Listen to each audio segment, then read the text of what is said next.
Jean-Claude, alias Sans Chemise, a passé sa vie à pêcher sur l'étang de Vacarès. Aujourd'hui, le septuagénaire contemple avec désolation la montée de la salinité de l'eau qui modifie chaque jour l'écosystème local.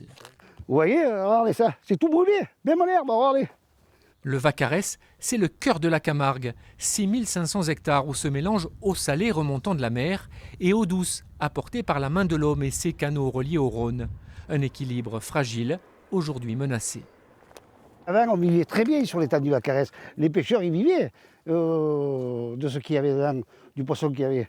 Et ils arrivaient à vivre. Alors aujourd'hui, c'est fini. Tout a disparu. Le crabe vert, avec le taux de sel trop élevé, tout est mort. L'anguille ne remonte plus dans l'étang. Parce que les martyrs, elles sont très mal gérées au centre. Montée des eaux, réchauffement climatique et projets industriels sont autant de périls pour le delta. De Port-Saint-Louis à l'est jusqu'au Grau-du-Roi à l'ouest, la Camargue géomorphologique s'étend sur 2 régions et 2 départements. L'intention des promoteurs de la candidature à l'UNESCO, c'est de mobiliser toutes les forces, au-delà des frontières politiques ou administratives.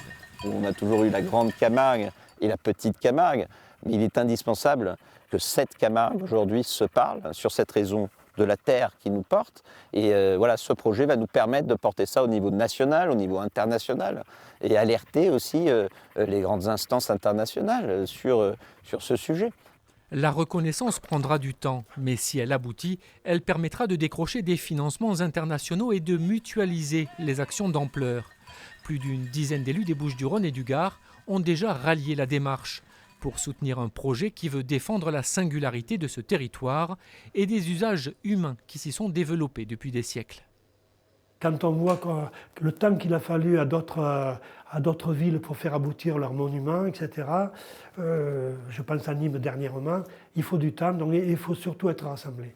Ça va donner un élan et ça va nous convaincre davantage que nous vivons dans quelque chose qui est une routine pour nous. Nous, en Camargue, c'est le quotidien.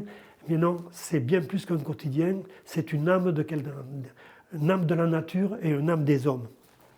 Fruit des alluvions du Rhône autant que de la main de l'homme, la Camargue entame un long parcours pour un classement mondial. Avant elle, 2 autres deltas ont été reconnus par l'UNESCO, celui du Danube en Europe et de l'Okavango en Afrique.